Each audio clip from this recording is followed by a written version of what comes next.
Meantime, the new Obama cabinet posting a net gain of 1 over the long holiday weekend. Today, the news that the president-elect has selected former Clinton Chief of Staff Leon Panetta to be his CIA director, despite the fact that the former congressman does not have a lot of intelligence or counterterrorism experience on his resume.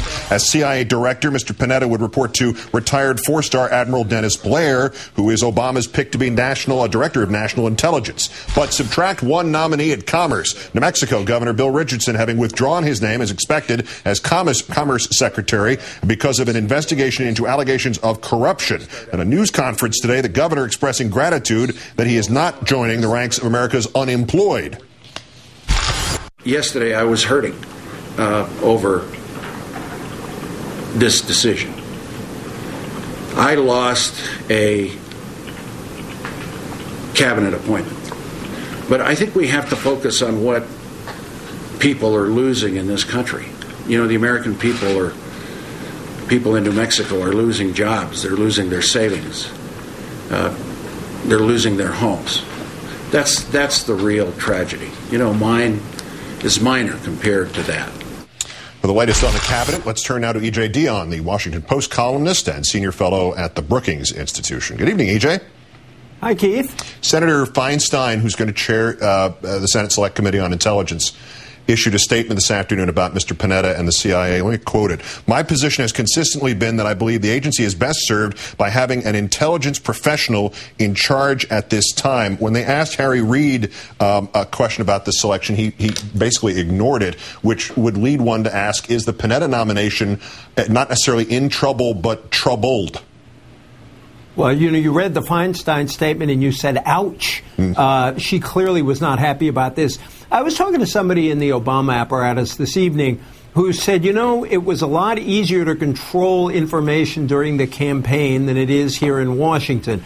And one of the things that definitely happened here is that this name, Leon Panetta's name, leaked out earlier than they intended to because they clearly didn't run it by Feinstein, and I think on her part, there may be a sense that they should have at least talked to her, and B, perhaps she had another candidate, perhaps Jane Harman, the congresswoman from California with a lot of intelligence experience.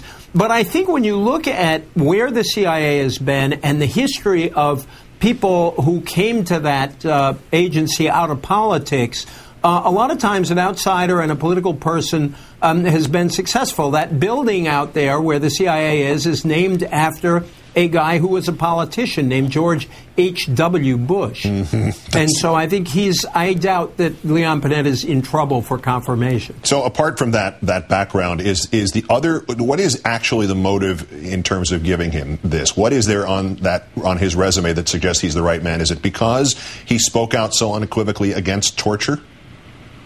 Well, I think his positions match Obama's positions on those issues and the promises Obama made to roll back some of these things that happened in the Bush years.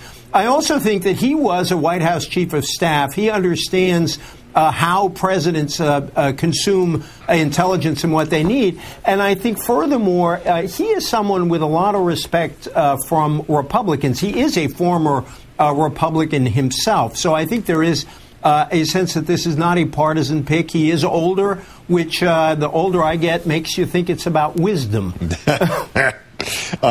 Turning to Bill Richardson and the wisdom, is it better that this happens now than later?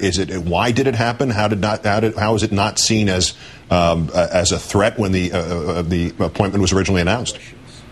Way better that it happened now than in the middle of the hearings before the Senate. My understanding is that the Obama folks and perhaps even the FBI think that he wasn't fully forthcoming with them. I'm sorry, this thing keeps falling out of my ear. Wasn't fully forthcoming with them.